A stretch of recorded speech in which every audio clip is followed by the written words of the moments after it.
and welcome to today's session. It's a rainy, horrible day here in Yoga Land, so we're going to do something to make ourselves feel lovely and warm, to boost that circulation, to get some movement through the hips, get some movement through the body, and just make us feel less like we're in some horrible rainy place. So, with that in mind, we're going to stand to start. You're going to close down the eyes or soften the gaze. I want you to bring the knuckles of your big toes, so where your big toes meet your feet, together, and let your heels just fall where they will.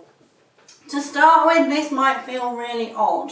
Don't worry if it does, just go with it, and I want you to see how your feet feel as you just gently start to move your feet, going from the outside to the inside, outside to inside. Bringing the ankles to touch and then taking them away. Ankles to touch and then take them away. And see how your body responds, especially with your eyes closed. With your eyes open, this will be really easy. You won't get the full benefit, but it's worth doing. With your eyes closed, I want you to see how that changes your balance, how that changes your movement, which bits of you feel like they feel a bit out of whack. So sometimes it might feel like one hip is further forward than the other. You might feel a bit skew-whiff through the chest, through the shoulders. Just see how it feels. But keep that movement through the feet going. We're not using our toes for this first part of practice. You're just going to try and use the pads underneath your underneath your toes. So like this bit if it was your foot.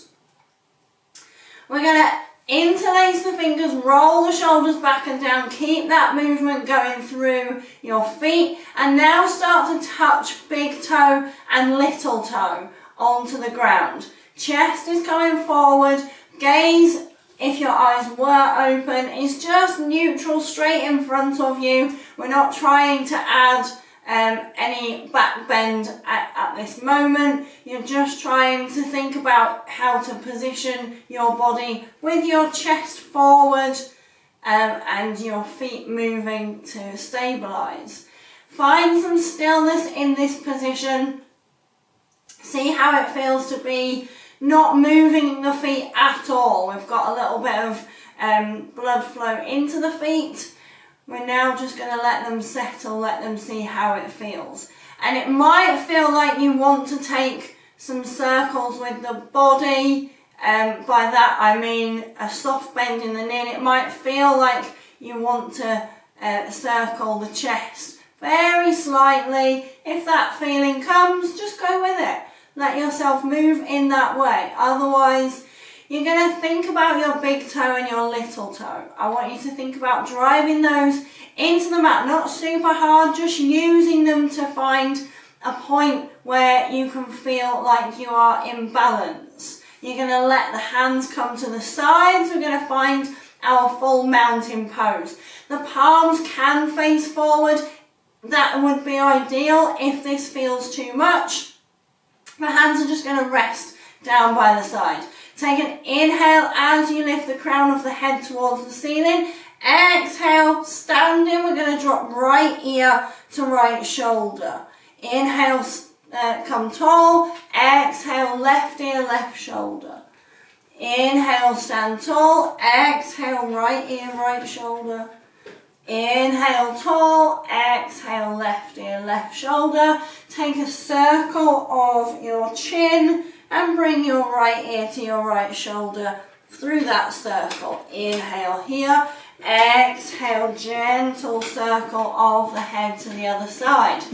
We're going to take our hands, slide them down the shin, thigh to meet the shin.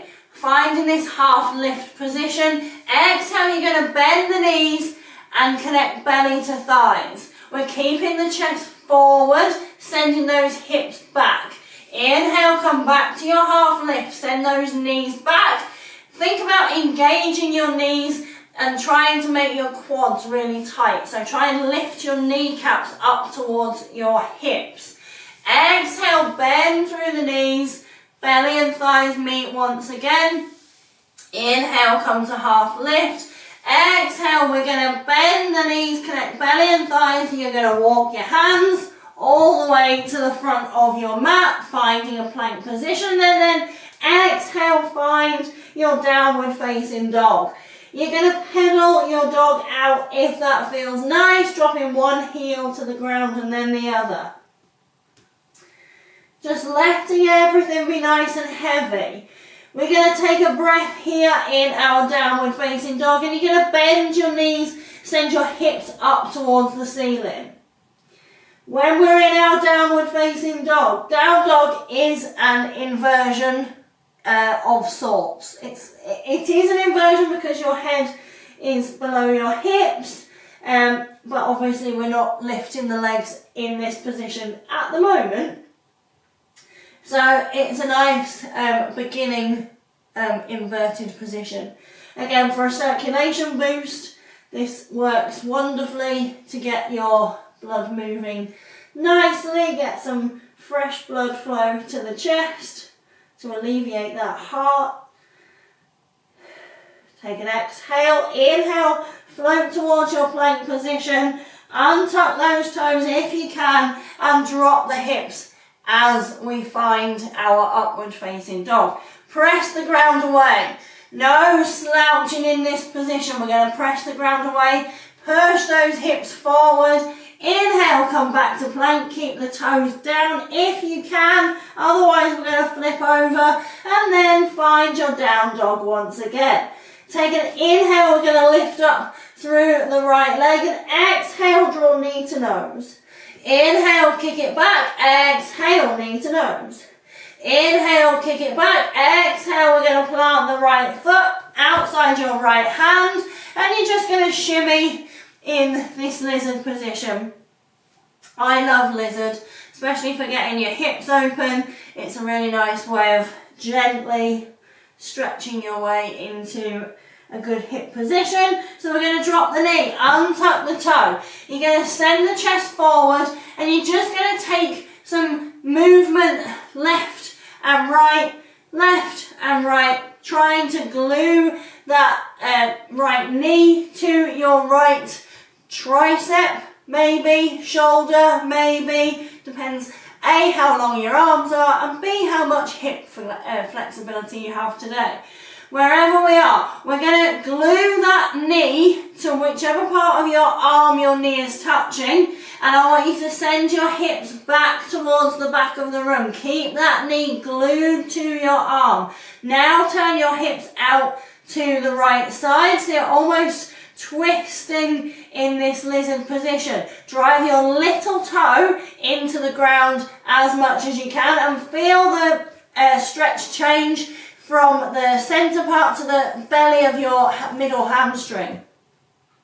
You have three, and they all need stretching, and sometimes it's difficult to find each one. So let's see if we can work through them. So send that hip back as much as you can. Keep that knee glued. Keep that little toe pressing down. Inhale, come back forward. We're going to use our own bodies here. If you need something underneath your knee, please feel free to do that. Otherwise, you're going to lift your heel up towards your bum and then let it drop. Lift your heel up towards your bum and let it drop. Lift that heel up towards your bum. Keep that heel as close to your bum as you are able to get it using your own hamstring. And then send your chest forward. Your leg will want to drop. That is normal. Mine's shaking all over the place, and I do this all the time. Inhale, we're going to lengthen, draw that knee towards your bum a bit more, and then extend it back. Send the right leg back towards the back of the room. Find a downward facing dog. Pedal out your dog if you would like to, and then inhale, lift up through the left leg. Exhale, draw knee to nose. Inhale, kick it back. Exhale, knee to nose. Inhale, kick it back. Exhale, plant your left foot outside your left hand and move. Just move. Do whatever feels good. If none of it feels good, then stay where you are. You don't have to move. It's optional. Drop the back knee, untuck the toe again. If you need something underneath your knee, please feel free to do that. Also check out my knee pain video if you need some extra help there. Take that same movement as we send those hips back. You're gonna drive your big toe down, drive your little toe down. Feel your hip going out towards the left side. Almost feeling that twisting motion through your hips, just getting that different stretch into your hamstring. You might feel it, I always on my left side feel it into my sort of bottom part of my butt cheek. It's your hamstring connector. If I'm going to get yogi butt, which sometimes I do a lot of handstands, I lead with one leg, which is bad practice on my part, but that's what I do. So I get yogi butt quite often. It's like hamstring tendonitis. And that's where I feel it on this side when I'm doing this exercise. Anyway, inhale, come forward. Bit of BTS there. You're gonna, same thing again on this side. Draw that knee up towards your bum and let it drop. Draw the knee up towards the bum and let it drop. Draw that knee up towards your bum. Hold it as much as you can. Send those hips forward a bit more if you can. Knee to bum, knee to bum, foot to bum, I mean. Hold it, hold it, hold it, and then drop it down. You're going to send both legs back towards the back of the room and then exhale, find downward facing dog. Inhale, three-leg dog. So we're getting more into our inverted positions here. As you exhale, draw knee to nose. Inhale, you're going to kick it back. Exhale, draw knee to nose. Exhale, kick it back. Inhale, draw knee to nose.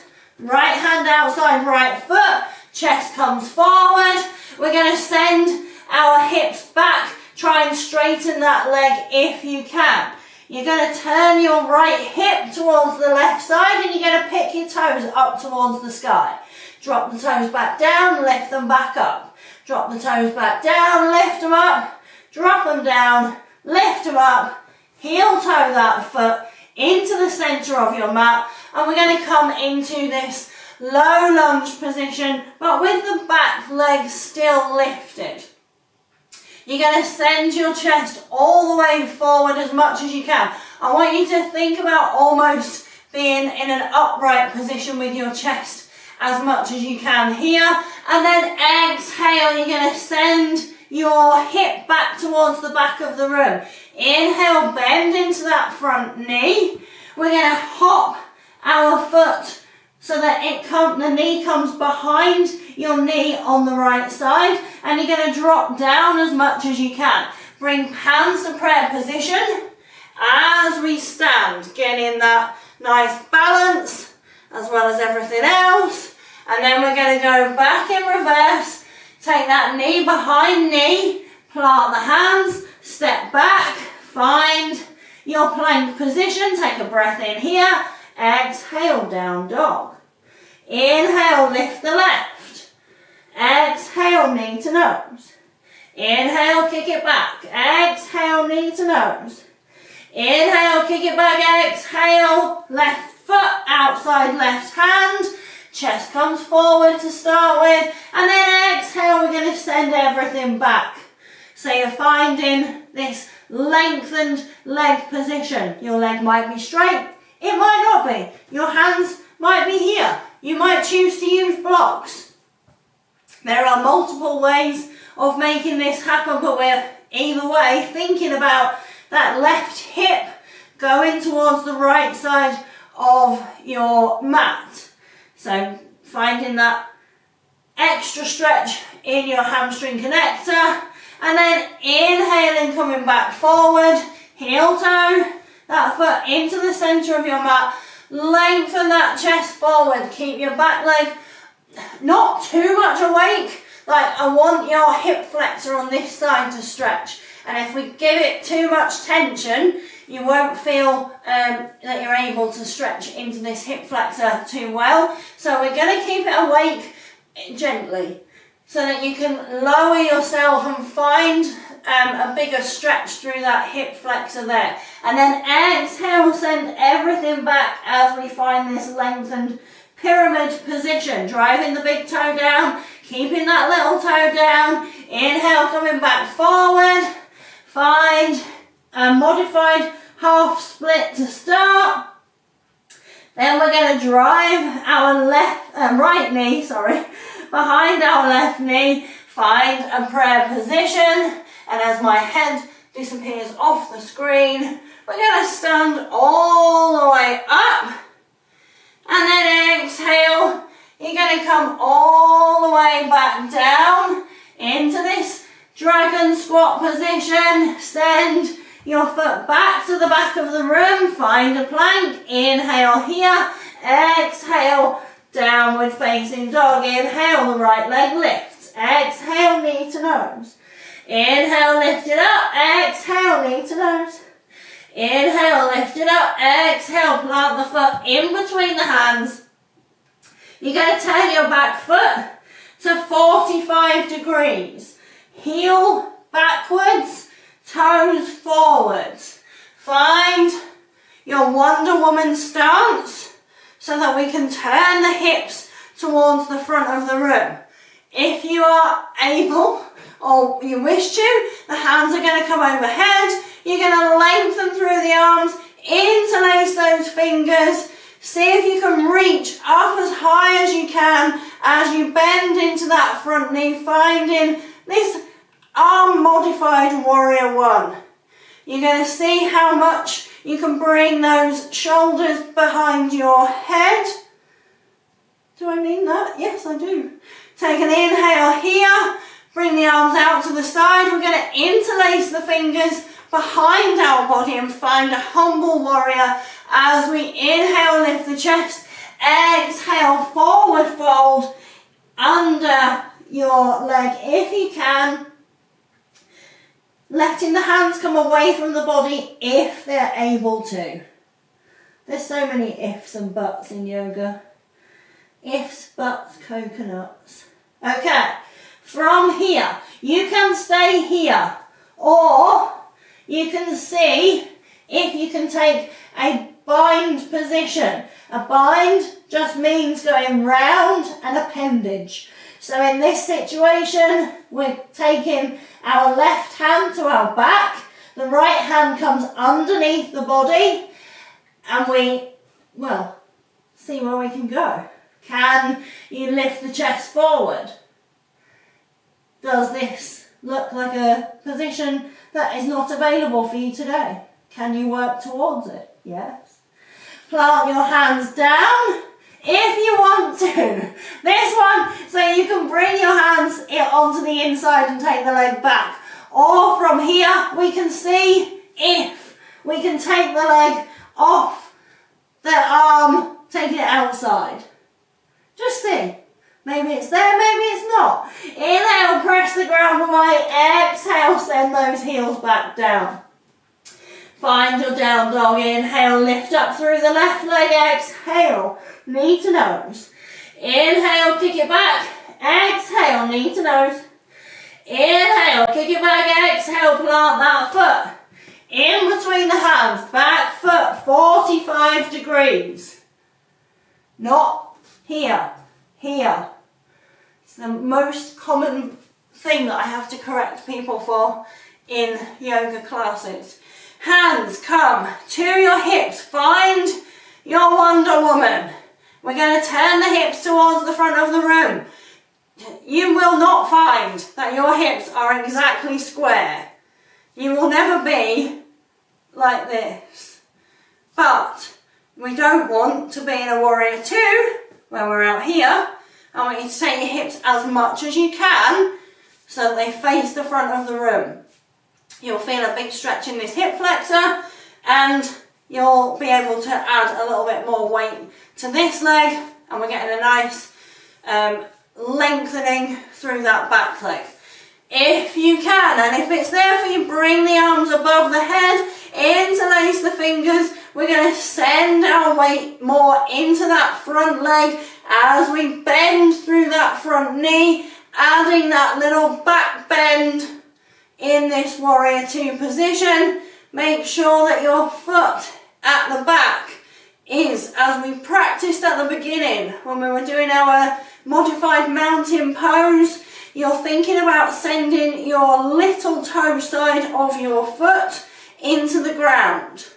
Interlace your fingers behind your back. Now reorient your fingers so that it feels like you're holding someone else's hand. It's very weird. But it just means that you're getting a balance of stretching. Take an inhale here and then exhale. We're going to forward fold to find your humble warrior. Taking a nice breath in here, letting the hands come away from the back as much as they can. If, when you forward folded, I think that's the plural of forward fold, and nothing happened with your hands, that's fine. Maybe you can think about lifting them above your head just to get a little bit more engagement in those muscles. If it's just absolutely not there for you, maybe it will be when you complete this practice a few more times. Let's see. Exhale, if you wish. Let the hands go and see if you can find that bind. If you want to stay where you were, that's fine. If you want to go back to your warrior one, you also can do that. From here, we're going to hang in this bind position for a breath or two. Lengthening the chest, sinking into that front leg if you wish. Seeing if you can keep that back foot grounded on the floor. And then either bring your hands to the inside edge of your foot, step back to your downward facing dog, or maybe you take it on the outside and you just let the knee slide over your tricep. Inhale, either way, we're going to press the ground away, and exhale, you're going to find your downward facing dog. Pedal out your dog. We're going to inhale, come forward to plank, and then exhale, drop the hips. Find your up dog position. See if you can press the hips down into the ground. Nice clonk through the SI joint. That was lovely. Inhale, we're going to lift back up, and then exhale, downward facing dog once again. Inhale, lift up right leg. Exhale, knee to nose. Inhale, kick it back. Exhale, knee to left elbow. Inhale, kick it back. Exhale, foot comes in between the hands. This time, drop your foot to 90 degrees. We're going to cartwheel. We're going to find warrior two with panache. Take a breath in here. Exhale, sink into that front hip. Use your back foot. Drop your left hand. Reach over your head with your right hand. Take a breath in here. Come back to your warrior two. Inhale, we're reversing. Exhale, back to your warrior two. Inhale, reverse and reach. Straighten that front leg. We're going to reach forward with that front hand as much as you can. And now you're going to stand back up. Reach, reach, reach, reach, reach with that front hand. And now stand back up. Reach, reach, reach, reach, reach with that front hand. Bring your hand to shin, block, mat, wherever you are. The left hand is staying behind you. So we're taking a bind if you can. Hip is ideal. If your hand only comes to your butt cheek, that is fine. If it comes to the centre of your back, that is also fine. Wherever you are, lengthen that chest forward. I want you to imagine that you're trying to touch your nose to your toe. And then from here, we can work into that full bind. If you wish, it is easier to get there if you go bend the knee and then re-straighten it. Or we stay in this bind position with the hip and the hand on the hip. Either way, we're twisting, we're lengthening, we're thinking about sending our right ear towards our foot. And then once again, cartwheel those hands down. We're going to walk that foot out to the edge of your mat. Inhale, we're going to send the chest forward. Exhale, we're going to send that foot back. Inhale, press the ground away. Exhale, upward facing dog. Inhale, downward facing dog. Inhale, lift up the left leg. Exhale, draw knee to nose. Inhale, kick it back. Exhale, draw knee to right elbow. Inhale, kick it back. Exhale, plant the foot in between the hands. Back foot goes to 90 degrees. And in 3, 2, 1. Warrior 2. Inhale here and then exhale. Sink into that front leg. Take another breath in and then drop your right hand. The left hand comes overhead. Inhale, we're going to reach. Exhale, back to your warrior 2. Inhale, we're going to reach. Exhale, warrior, reverse your warrior. Inhale, you're going to keep your right hand down. You're going to lengthen through that front leg and you're going to reach as far as you can. Inhale, stand back up. Exhale, reach. And stand back up. Last one. Reach as much as you can, And then your right hand is going to try and find your left hip. If you can, you're going to stay here as you bring the hand either to the shin, to a block, or to the floor. Taking a breath in here as we're thinking about driving our nose to our toe. Take another breath as you lengthen. Feel that hamstring on this left side. You should be feeling it all the way down the back of your leg, keeping those toes down. And then if you want to try to bind, you can. Taking this left ear to your big toe. Not actually, that's the thought. Keeping that everything where it is. Keep breathing. And then finding your hands back onto the inside of your foot. Heel toe your foot out to the outside edge of your mat. You're going to send your feet back to find a plank position. And now we're going to do an inversion. So, we haven't done any headstands. I do them in real life with my yogis, but we haven't done any here. So, if you want to just take a shoulder stand, let's work through it. It's just about getting your feet above your head. So, this is level 1. This is waterfall. And this is lovely to do at the end of the day. If you struggle to sleep, then you can do this using your headboard. So you put your bum right up against your headboard and just let your feet rest. You can do it on a wall as well. Level 2 is going to be, I'm going to take my hair out because otherwise I end up rolling on it. It's going to be your shoulder stand. Now, when you do shoulder stand, to get into it, I would start here. So I'm just holding my bum with my hands. I'm going to walk my elbows as close as I can possibly get them to my body. I'm going to keep walking my hands down my back and then I'm going to lengthen my feet towards the sky. So I see this often. It's not wrong, and if that's where you're starting, then wonderful. To get from there to here, it's core and it's elbows. So use those elbows rather than being here with your elbows way out to the side. Bring them into centre and send those legs up towards the sky. Okay, if you want to hang out in either of those, you can.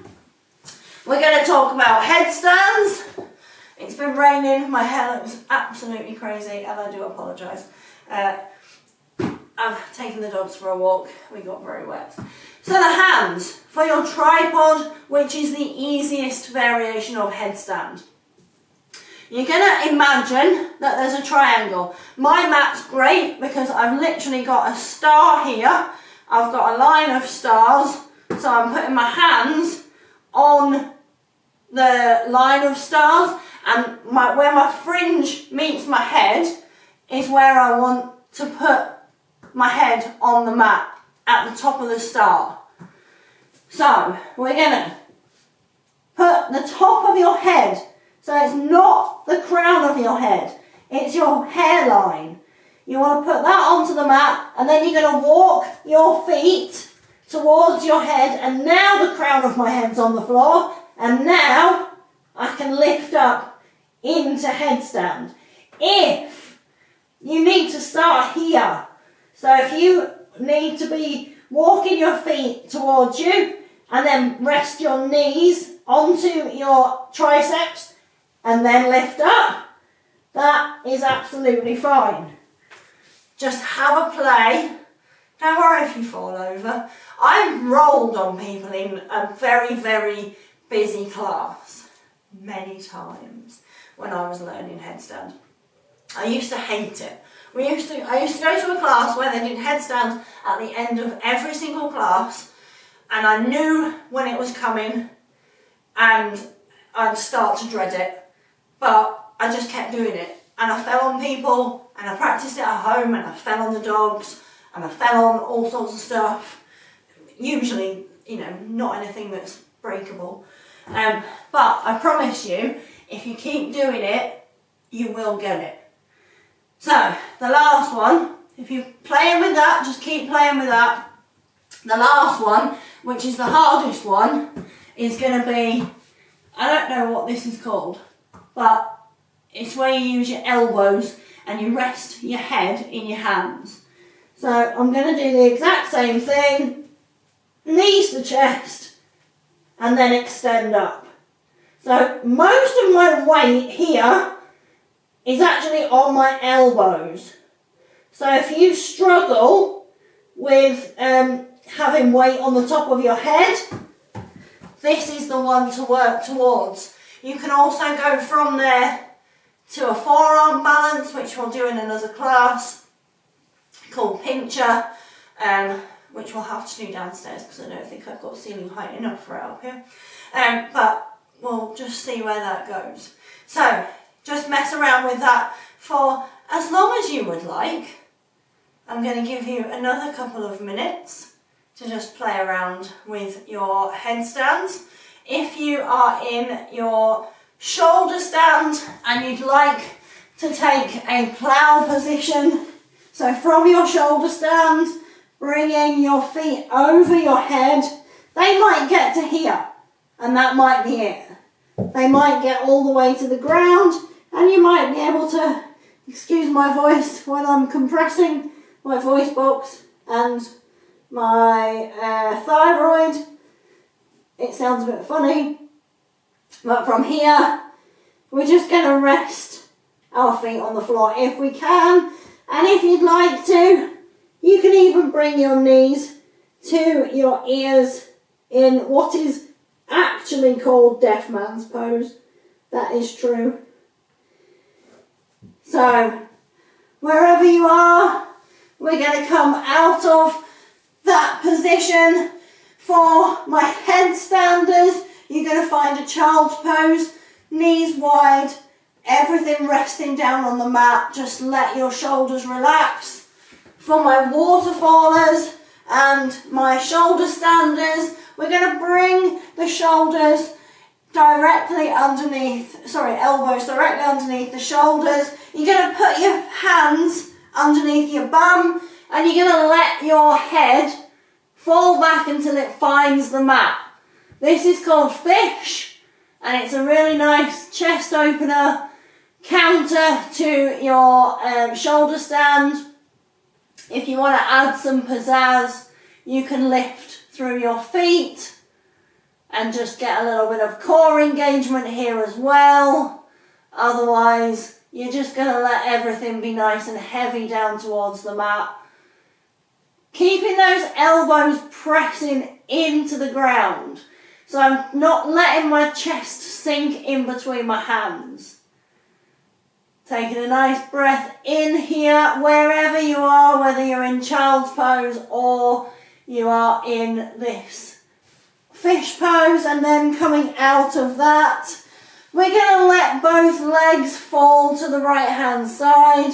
You're going to take your left hand, just extend it.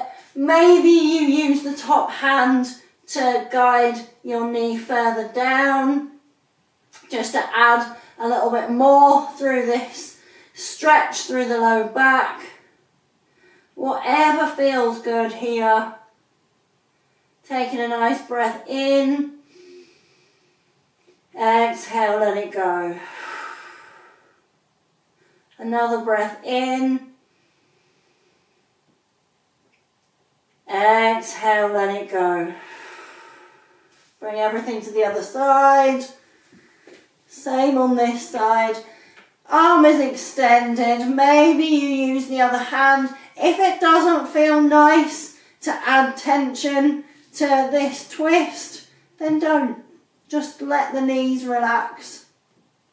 Maybe if you've got some blocks, you want to put them underneath these knees so that you've got something to rest against if they don't go all the way to the floor.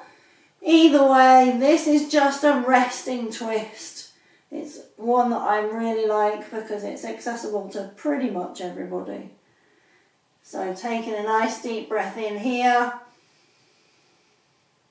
Exhale, let it go. Another breath in. Exhale, let it go. Come onto your backs. We're going to draw the knees either to the chest if that feels good. I know for a lot it doesn't. I don't love it. So I like a reverse child's pose. We're going to draw the knees up towards the armpits. And then just sway very gently side to side. Just let that go. Nice. And then you can either stay and enjoy a Shavasana, or you can go about the rest of your day, hopefully feeling more energized, feeling like you've got a bit more blood going to your extremities, and feeling a sense of accomplishment. There were some very challenging moves in that practice. It's one that you can practice again and again. You will get all of the moves, I promise. Either way, until the next session, which I very much look forward to seeing you at, I hope that the rest of your day is filled with magic and sunshine and things that taste good and things that smell nice and things that make you laugh. Just everything that brings you joy. Until next time.